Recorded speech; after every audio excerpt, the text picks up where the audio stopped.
Welcome back to New England Living. Coming up next, Chef Douglas Williams teaches us how to cook Italian with a twist. Ordering your antipasti on Chef back. and owner of Mita in Boston South End, Douglas Williams was recently named one of this year's top 10 best new chefs in America by Food and Wine magazine. His hands-on style is reflected in the quality of his food, rolling, cutting, and stuffing all his own pastas. From bucatini to bolognese, Mita is a pasta lover's paradise. But it's not just about the food. While their menu focuses on simple, classic Italian cooking, when it comes to atmosphere, positivity and acceptance are just as important to the dining experience as the food. We are here at the Clark, Sub-Zero, and Wolf Test Kitchen, and I am joined by Douglas Williams, chef owner of Mita. So Yes. tell me about this restaurant. So Mita is an Italian restaurant on the corner of Mass Ave and Tremont. Mita means generosity in Italian, and we try to convey that to every part of the menu, how we price, portion size, how we greet, how we say goodbye. And I think it's really catching on with the city. And you are bringing us Italiano today. Italiano, bucatini alla matriciana, and this I'm is glad you said that, by the way. Thank you. I'm going to test you later. This is a central Italian dish. It's delicious, it's crunchy, it's chewy, it's meaty, it's salty, it's everything you want. So this noodle is made for this sauce and this preparation.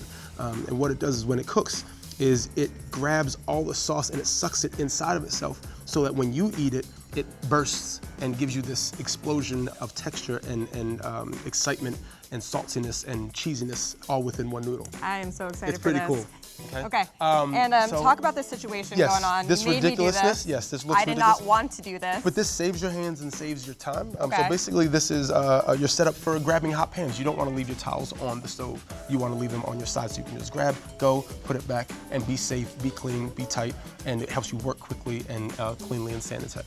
Okay, so a little tip for home because Yeah. you do not want to do this Just don't in let public. any, just don't walk outside your door and you'll be just Exactly. fine. Okay, so talk about the pasta sauce here. What are we working with? So, to begin, we have to actually start getting the guanciale going. And guanciale, we're just gonna heat it up just to render it out, just to get a little crispiness to it. The guanciale is actually cured pig jowl. Oh. And it's super delicious. Super It looks delicious. really it good. looks really, really good. It's seasoned with bay leaf and pepper and salt for about 3 months. We dice it up, render it out to get rid of the excess fat, and we use it in some of the best pasta sauces in the world. Yum. Okay, so we're gonna let that render out. Let's Okay. check this noodle real quick. Okay, Okay.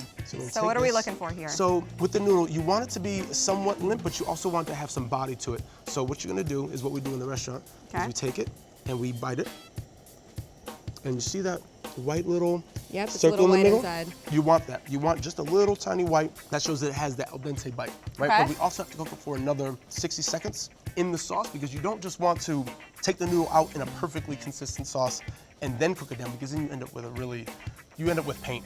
And you don't want to eat don't want paint. that. No, you No. don't want that. So you want actually the sauce to be a little looser than it would be. So we're actually going to take the matriciana sauce, which is the guanciale fat.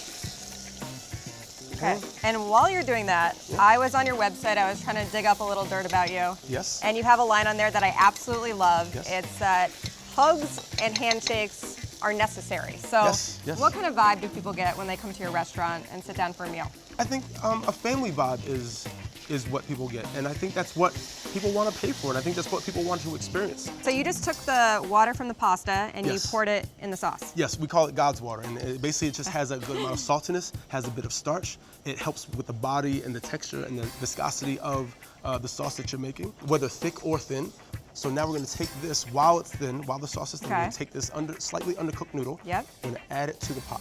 Okay, move this to the side. This is looking really good. You just want to be very gentle. You don't want to be forceful. You don't want to be too quick. You want to feel like you're one with the pasta. So I think we're actually going to add just a pinch of pepper. Okay, ground pepper, this fresh ground pepper. So you don't need too much. But again, all the spiciness and all the zestiness comes from that pepper. Okay, and not from chilies. And we just add a pinch of salt just to make sure it's right there. Just a little bit. Okay, and now you can see it's starting to thicken up a bit. But we want all this sauce to be inside of the noodle. And how do we do that? Well, we do it by tossing it. So we're just gonna toss, and now you can start to see that the sauce is not here, but rather attached to the noodle, and that's what you want. That's how you know when the pasta is at its almost peak moment. What we're gonna do is emulsify. So we're gonna take What? it off the, we're What gonna was that emulsify. word? We're gonna Okay, emulsify. We're okay. gonna mix two things that aren't Yes. supposed to go together and make them super, super yummy. Okay, that's what it is. And I'm gonna turn this heat off, and you're gonna drizzle in just a little bit of olive oil, and we're just gonna notice the sheen that it gains. And what I love about this is a fancy dish, but you just made it so easy for people to do at home. And it's quick. Yes, of course. Oh, it's all pasta is quick. You just have to time it properly. Okay, so now I'm gonna take that. Okay. And we're just going to plate it.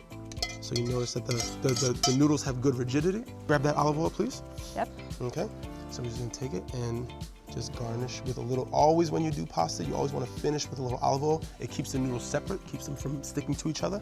And then we're gonna finish with just a little bit of Pecorino Romano cheese, which you can get at any specialty store. Okay, just like that. That And you have looks the perfect dish. amazing. Is this the part where we give the little chef's kiss? Yes, and then also a bite. A bite, Okay, more here we go. importantly. Okay. So go in there, just get it. If you want a small bite, you kind of bring the fork up and just grab a little bit. But if you want a big one, you dig it really in there. Well, I do want a and big start one, to but twist we're gonna try to look. it. Do your okay. best. I'm not I'm no gonna try guarantees. here. Here we go. That is so good. Salty, rich, everything you need. You actually gave us the recipe for that. You can find it on our website, cbsboston.com/New England Living. So check it out. And for more information on Chef Douglas and Mita, you can find it there as well. So thank you again for Thank you being very here. much. This is, Thank delicious. Mwah. Mwah.